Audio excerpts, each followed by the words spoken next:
Party JJP के खिलाफ खड़े हैं, वो दुष्यंत चौटाला के खिलाफ हर निकालने का काम करते हैं और प्रदेश की 2024 की सियासत के हिसाब से अपनी बेबाक राय देने का काम कर रहे हैं। रामकुमार गौतम ने ये साफ तौर पर कह दिया है कि नायब सैनी के प्रदेश अध्यक्ष बनाए जाने के बाद जहां बीजेपी की ताकत बढ़ गई है, वहीं जाट वोटरों पर सीधा तौर पर दुष्यंत चौटाला को नुकसान हो गया है और भूपेंद्र हुड्डा की पैठ सबसे ज्यादा हो गई है। यह सही बात भी है कि रामकुमार गौतम जो बातें कह रहे हैं वो धरातल की सच्चाई की कसौटी पर खरा उतरती हैं, क्योंकि रामकुमार गौतम प्रदेश की पॉलिटिक्स को बेहतर तरीके से समझते हैं।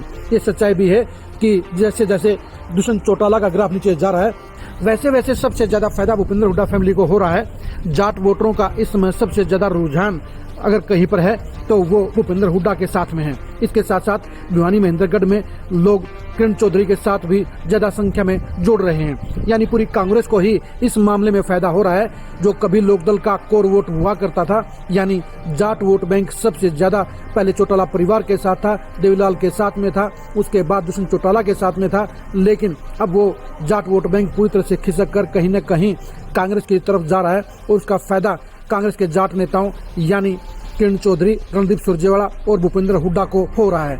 इस मामले में भूपेंद्र हुड्डा सबसे आगे हैं, क्योंकि उनका प्रभाव पूरे प्रदेश के जाट वोटरों में इस समय सबसे ज्यादा है। आप खुद ही सुनिए कि रामकुमार गौतम ने जाट वोटरों के बारे में क्या कहा है। ये हरियाणा में मुकाबला होगा बीजेपी का और कांग्रेस पार्टी का। हुड्डा साहब जिसमें आज हैं, उसमें हुड्डा साहब जिस कांग्रेस में, उसका हुड्डा आज निकल जाए, कांग्रेस जीरो है, कुछ नहीं। हुड्डा कांग्रेस में है तो कांग्रेस में वजन है। और पहले मुकाबला नहीं होता, ये नायब सैनी बनाने से पहले बीजेपी का कोई मुकाबला नहीं था। अब बीजेपी मुकाबला करेगी, इसका इतना असर पड़ेगा तक। मैंने देखा है, नारनौल से गुजरा सारा सैनी समाज, बैकवर्ड समाज, दूसरे, बड़ी खुशी की लहर थी, हंसी गए। 4-5 जगह प्रोग्राम, हिसार में प्रोग्राम, बहुत जबरदस्त। अब धनखड़ का स्वागत करने कौन जावा था, बताओ क्यों जावा था?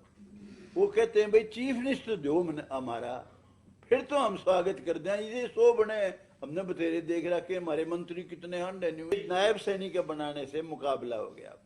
बीजेपी बहुत डाउन थी, थोड़ी डाउन नहीं थी, बहुत ज्यादा डाउन थी।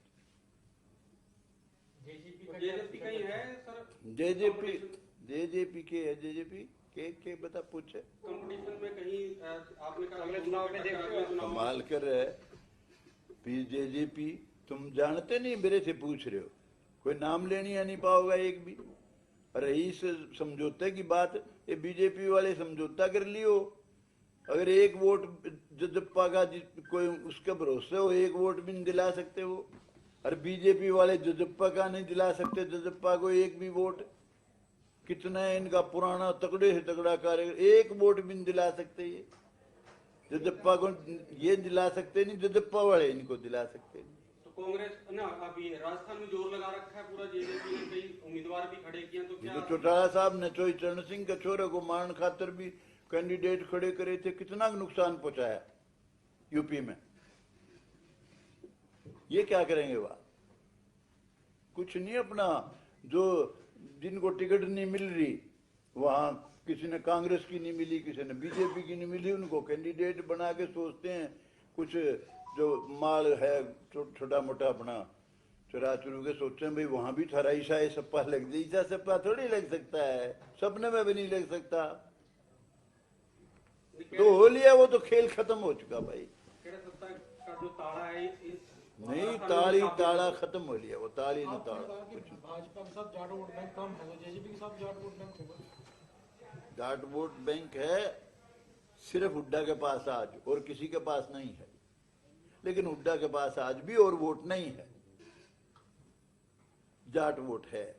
और के लिए उसको बहुत मेहनत करनी पड़ेगी, वैसे ही नहीं होगा। और के लिए बहुत मेहनत करनी पड़ेगी। पर जाटों का आज यूं समझिए आप,